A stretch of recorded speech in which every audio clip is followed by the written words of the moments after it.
প্রিয় ছাত্রছাত্রী, তোমাদের সকলকে আমার ইউটিউব চ্যানেলে স্বাগত। আমি কৌশিক স্যার। তোমরা এখন দেখছো কৌশিক ম্যাথস হাব। ত্রিকোণমিতিক বিপরীত চিত্র নিয়ে তোমাদের অনেকের প্রশ্ন ছিল, তা তোমাদের জন্য কিছু শর্ট ট্রিক্স নিয়ে এসেছি। এখানে আমি 5টা শর্ট ট্রিক্স তোমাদের সঙ্গে আলোচনা করব। প্রথমে দেখো যে ক্ষেত্র আর পাল্লা। সাইন ইনভার্স এক্স এর ক্ষেত্র -1 থেকে +1 থাকে এবং পাল্লা হচ্ছে -π/2 থেকে +π/2 মধ্যে থাকে। কস ইনভার্স এর ক্ষেত্রেও ঠিক একই রকম 0 থেকে পাই। যখন এই যে রেঞ্জটা দেওয়া আছে সেই বৈশিষ্ট্যকে কাজে লাগিয়ে কিন্তু অনেক বড় বড় অঙ্ক খুব সহজে করা যায়। যেমন টাইপ 1, এখানে sine inverse x plus sine inverse y plus sine inverse z equal to 3π/2। দেখো সাইনের সর্বোচ্চ মান, ইনভার্সের সর্বোচ্চ মানই π/2।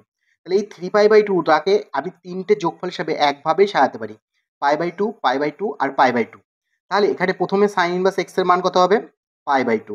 তাহলে এক্স এর মান কত? সাইন π/2। সাইন π/2 মান কত তোমরা বলো? 1। ঠিক একইভাবে ওয়াই এর মানও আসবে 1 এবং জেড এর মানও আসবে 1। এবার এই রকম যে ফাংশনগুলো দেখতে আছে সেগুলো অনেক বড় বড় থাকলেও অ্যাকচুয়াল মান কত এদের? 1 করে। তাহলে 1 ইন্টু 1 ইন্টু 1 ইন্টু 1 ইন্টু 1, তাহলে কত হচ্ছে? 3 - 1 অর্থাৎ 2।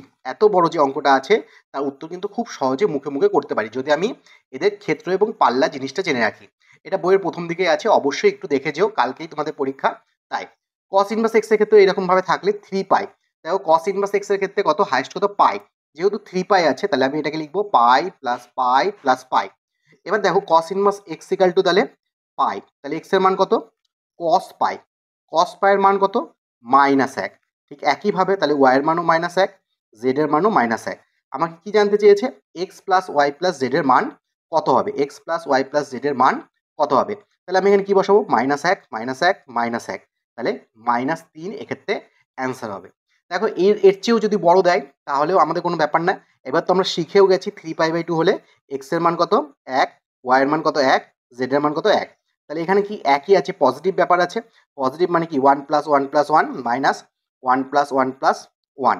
তাহলে এইরকম আসলো। তাহলে 3 - 1 এর 3, 9 থেকে একবার দিলে 8 এর 3, 2 পূর্ণ 2 এর 3 হচ্ছে আমার অ্যান্সার হচ্ছে। তাহলে আশা করি এই টাইপটা বুঝতে পেরেছো। চলো আমরা সেকেন্ড টাইপে যাই। সেকেন্ড টাইপ, এই টাইপের অঙ্কটা খুব বেশি ইম্পর্টেন্ট না, মানে ইম্পর্টেন্ট মানে কোনো শর্ট ট্রিক্স না, কিন্তু খুব ইম্পর্টেন্ট। প্রতি বছর এটা পরীক্ষায় দিয়েছে, আশা করি তোমাদের সময়ও দেবে। কট ইনভার্স আছে, তোমরা একটা ত্রিভুজ আঁকবে। কট মানে কি? কট মানে হচ্ছে আমরা জানি কট মানে হচ্ছে ভূমি বাই লম্ব। তাহলে এটা কত হবে? 4 + 5। ঠিক একইভাবে এখানে একটা লম্ব বাই ভূমি, তাহলে এটা কত হবে? 9 + 1 10। এবার ভেতরে কি আছে? সে কট থেকে সেকে নিয়ে যেতে হবে। তাহলে সেক, সেক ইনভার্স। সেক ইনভার্স হচ্ছে অতিভুজ বাই ভূমি, অতিভুজ বাই ভূমি, ওভারঅল স্কোয়ার। এবং ঠিক একইভাবে কোসেক্স, কোসেক ট্যানটাকে আমি ভেতরটাকে কোসেক নিয়ে যাব, কোসেক ইনভার্স অতিভুজ বাই লম্ব, তাহলে ওভারঅল তার স্কোয়ার। তাহলে কি হয়? সেক আর সেক ইনভার্স থাকলে দুটোই উঠে যাবে। তাহলে 5/4 প্লাস 10/9, তাহলে 45 যোগ 40 বাই 36, তাহলে 85/36। এটা আমাদের অ্যান্সার।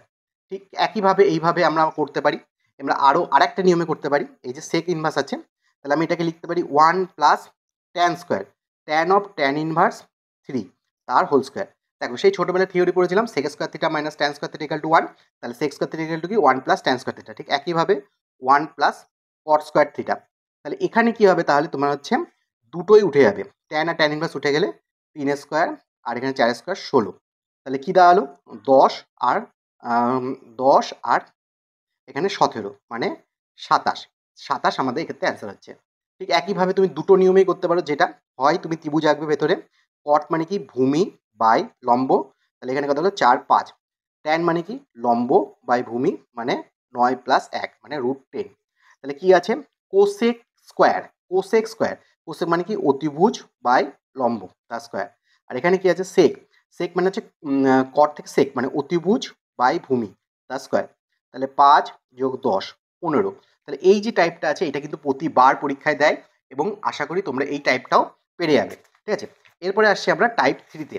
এখানে বলছে সমাধান। এইটা তো খুব খুব ফেভারিট অঙ্ক আমার। এমনি ডেসক্রিপটিভ ওয়েতে আমি করতে পারি, কিন্তু আমি তোমাদের টাইম ওয়েস্ট করতে চাইছি না। তো এটা একটা শর্টকাট আছে, সাইন ইনভার্স। এই টাইপটা আমার খুব ফেভারিট। তো এখানে দেখো sine inverse x by a y by b equal to π/2 দেওয়া আছে। এটা মানে হচ্ছে লম্ব বাই অতিভুজ, আর এটা মানে হচ্ছে লম্ব বা ভূমি বাই অতিভুজ। তাহলে এই যেরকম যদি এরকম ছবিটা হয়ে যাবে, এটা একটা সমকোণী ত্রিভুজ, লম্ব স্কোয়ার প্লাস ভূমি স্কোয়ার ইকাল টু অতিভুজ স্কোয়ার। তাহলে আমি জানি সাইনের ক্ষেত্রে নিচে যেটা থাকবে সেটা হচ্ছে অতিভুজ হবে। তাহলে উপরেগুলো যোগ স্কোয়ার করে যোগ করলেই আমার কিন্তু আলটিমেট উত্তরটা চলে আসবে। তাহলে এক্সের মান কি, √25 প্লাস 144 সমান সমান √169 ইকাল টু 13। এক্ষেত্রে আমাদের উত্তর হবে 13। ঠিক আছে, এটা দেখো sine inverse √3x plus sine inverse x equal to π/2। এখানে π/2 থাকতে হবে। আর এখানে দেখো এই যে ওয়ানটা আছে এটা হচ্ছে তাহলে অতিভুজ। তাহলে লম্ব কি এখানে √3 স্কোয়ার, এখানে কি এক্স স্কোয়ার, আর এখানে কি 1 স্কোয়ার। তাহলে 3x square plus x square মানে 4x square equal to 1, x square equal to 1/4। তাহলে এক্স ইকাল টু কত, হাফ, পজিটিভ হাফ। এবার নেগেটিভ থাকলে সেটা স্যাটিসফাই করে কিনা দেখে নিতে হবে। আশা করি নেগেটিভ স্যাটিসফাই করবে না, তাহলে সবসময় পজিটিভ আসবে। তাহলে দেখো এখানে আছে কি sine inverse x plus tan inverse x equal to π/2। দেখো এখানে π/2 আছে কিন্তু এখানে ট্যান আছে, তাহলে আমরা কি করব, ছবি আঁকবো। ছবি এঁকে লম্ব, লম্ব বাই ভূমি, তাহলে এটা কি হবে 1 প্লাস এক্স স্কোয়ার। তাহলে আমি এটাকে সাইন ইনভার্সে নিয়ে যাব, সাইন ইনভার্স লম্ব বাই অতিভুজ। ঠিক আছে, তারপর আমরা যেরকমভাবে করছিলাম ঠিক সেইভাবেই আমরা এটাও ক্ষেত্রেও করে ফেলতে পারবো। তাহলে এটা করে আমি টাইম ওয়েস্ট করছি না। পরের টাইপটা দেখো, অনেক সময় এরকমভাবে সমাধান দেবে যে অপশান বসিয়ে বসিয়ে আমরা দেখে নেবো। এখানে হাফ আছে, 1/3 আছে, 1/√2 আছে, √3/2 আছে। তাহলে এখানে অপশান বসিয়ে দেখাটা কিন্তু সুবিধাজনক হবে, যেহেতু এখানে π/6 আছে আর নট π/2। π/2 থাকলে তো কীভাবে করে তোমাদের দেখিয়ে দিলাম। তাহলে এখানে π/2 এক্সের মান কি বসাচ্ছি, হাফ। সাইন ইনভার্স হাফ কোথায় আছে, সাইন ইনভার্স হাফ কোথায় আছে, কস ইনভার্স হাফ কোথায় আছে, তাহলে সেটা জানলেই কিন্তু হয়ে যাবে। সাইন ইনভার্স হাফ কোথায়, 30 ডিগ্রিতে। আর কস ইনভার্স হাফ কোথায়, কস ইনভার্স হাফ হচ্ছে 60 ডিগ্রিতে। তাহলে এই দুটোকে বিয়োগ করলে কি π/6 আসছে, 6, তাহলে পাই মাইনাস 2π, তাহলে মাইনাস π/6 আসছে। তাহলে এটা আমাদের কিন্তু উত্তর হলো না। এরপরে আমরা তাহলে কোনটা দেখব, আমরা তাহলে এই অপশন ডিতে চলে যাই, কারণ আমি বাকিগুলো বুঝতে পারছি যে এই একই রকমভাবে হবে না। তাহলে √3/2, সাইন √3/2 মানে কি সাইন 60 ডিগ্রি, সাইন 60 ডিগ্রি। আর এটা কি কস √3/2 কোথায় আছে, 30 ডিগ্রিতে। তাহলে এই দুটো বিয়োগ করলে দেখো π/6 আসছে। তাহলে অপশন ডি এক্ষেত্রে অ্যান্সার হবে। মানে আমি কি বলতে চাইছি যে মান বসিয়ে বসিয়ে আমরা দেখব যে কখন আমাদের উত্তর হয়। দেখো সাইন ইনভার্স এক্সের ভেতরে এত বড় টার্ম হবে না, এক্সের ভেতরে এই টার্মটা হবে না, তাহলে এই টার্মটার এই টার্মটার মধ্যে হবে। তাহলে এই এলিমিনেশন করেও কিন্তু আমি উত্তরগুলো বের করতে পারি। এর মধ্যে দেখো √3/2, √3/2টা কথা হলে সাইন ইনভার্স √3/2, সাইনের √3/2 কোথায় আছে, π/6 আছে। আর কসের √3/2 কোথায় আছে, 30তে আছে। সাইন ইনভার্স √3 π/3 আর π/6, তাহলে কাটলে কত হচ্ছে π/3। তাহলে এটা 2π/3 এসে যাচ্ছে। তাহলে স্যাটিসফাই করলো। তাহলে এক্ষেত্রে আমাদের কোনটা উত্তর হচ্ছে, √3/2টা অ্যান্সার হচ্ছে।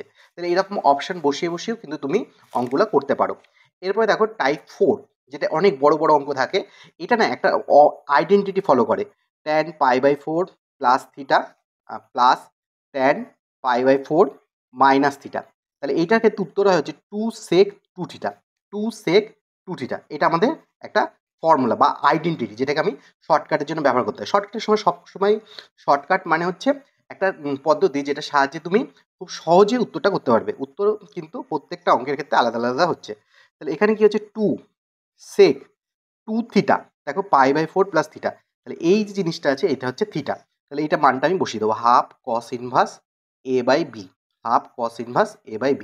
2 2 কাটলো, সেক আর কস ইনভার্স উঠে গেলে 2a/b। এটা ক্ষেত্রে উত্তর কত, 2a/b। ঠিক আছে, ঠিক একই রকমভাবে দেখো এইটার ক্ষেত্রে উত্তর কী হবে, পাই প্লাস থিটা, পাই মাইনাস থিটা। তাহলে কী হবে 2 sec 2 থিটা।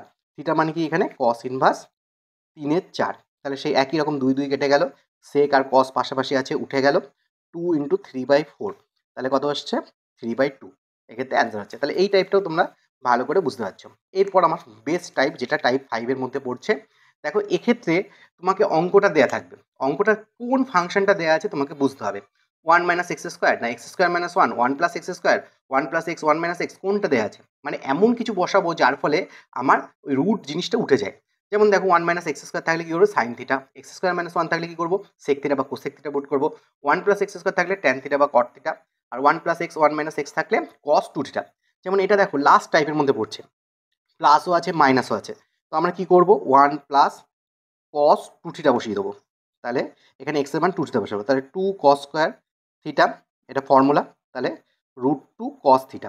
উপরে এটার ক্ষেত্রে কী দেওয়া হলো, তাহলে এটা আসলো √2 cos থিটা, এটা আসলো √2 sin থিটা, এটা আসলো √2 cos থিটা, এটা আসলো √2 sin থিটা।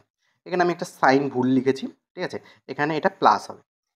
তো যাই হোক, এবার দেখো রুট টু কেটে গেল এবং সব কটাকে যদি আমি ভাগ করে দিই তাহলে কী হবে 1 - tan θ বাই 1 + tan θ। তাহলে এবার এটা ফর্মুলা পড়ে গেল tan inverse tan π/4 minus theta. তাহলে ট্যান ট্যান উঠে গেল π/4 মাইনাস থিটা। থিটা কী ছিল cos 2θ পুট করেছিলাম, এক্সের মান কিন্তু পুট করেছিলাম, তাহলে থিটার মান কী হবে π/4 মাইনাস হাফ cos ইনভার্স কত আসবে cos ইনভার্স এক্স ধরেছিলাম আমরা, এক্সের মান এটা ধরেছিলাম cos ইনভার্স এক্স। তাহলে এটা আসলো, ঠিক আছে। তাহলে এখানে দেওয়া ছিল half into alpha cos inverse X, তাহলে আলফার মান কত হলো হাফ চলে আসলো। তাহলে এখানেই আমার ভিডিওটা শেষ হয়ে গেল। আশা করি অনেক খেটে খুঁটে ভিডিওটা বানালাম, খুব কষ্ট করে বানালাম, আমার বোর্ডটা ভেঙে গেছে, তো সেজন্য আমি সমাধান বোর্ডে করতে পারছি না, ঠিক আছে। তো তোমরা একটু ভিডিওটাকে দেখো, যদি ভালো লাগে অবশ্যই একটা লাইক করো, বন্ধুদের সঙ্গে শেয়ার করো। আমাদের সঙ্গে 5টা টাইপ শেয়ার করলাম, আশা করি তোমাদের এটা উপকারে লাগবে। অবশ্যই একটা থ্যাংক ইউ লিখে দিও।